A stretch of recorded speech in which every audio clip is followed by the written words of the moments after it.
Do you want to improve your relationship without begging your partner to go into therapy with you? Over the next 3 minutes, I'm going to walk you through the tools I've used with my clients to help them take a relationship that's not satisfying, that's estranged, or that's full of conflict to a more fulfilling and joyful experience, enabling them to create more wealth and happiness in their life. Our relationships are one of the messiest parts of being human. It's natural for us to have conflict in relationship. It's just what we do with that conflict.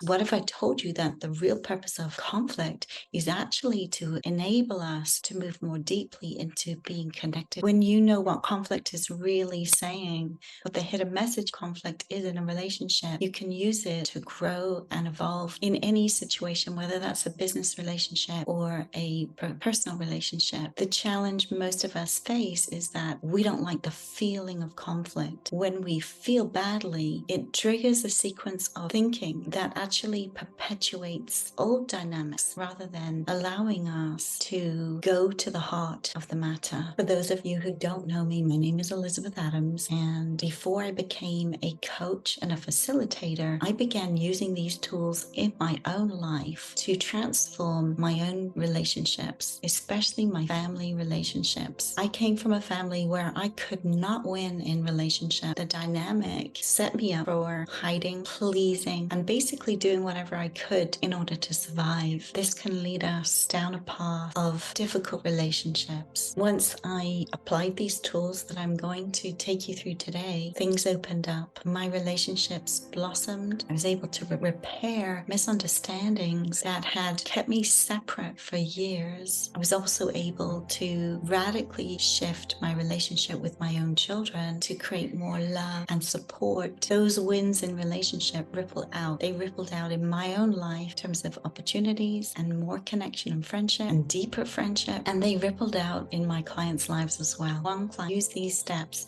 to transform a legal situation that resulted in her getting a $500,000 rebate. So what are these steps? What are these tools? Step one is to observe your thoughts and feelings without making them real. Now, that might sound strange to you, but most of the time we take our thoughts and how we feel verbatim. We give it clout. We give it energy. We believe it's accurate, that when we think something, it's an accurate reflection of what's really going on. So the first step is to take a pause, to slow everything down and become the observer, to notice what you're thinking and notice what you're feeling, but not make it mean anything, not make it mean that it's actually the reality. So step number two is to get comfortable being uncomfortable. So oftentimes when we're facing a situation with another person and there's a feeling of being uncomfortable, we avoid, we want to separate, we want to go away from that person or situation because it feels bad to us. So this skill here is to get comfortable being uncomfortable, and similar with thoughts and feelings, not making that discomfort mean anything at all, allowing it to be there without needing to push it away or change it. So the third key, the third tool, the third step is to harness the power of what you would love the outcome to be. Now, many of us will never go here. We are afraid of disappointment, so we never use this, or rarely. And it's one of the biggest and most powerful steps we can take to create relationships we love. Many people are afraid. When I started this, I didn't want to set myself up for disappointment.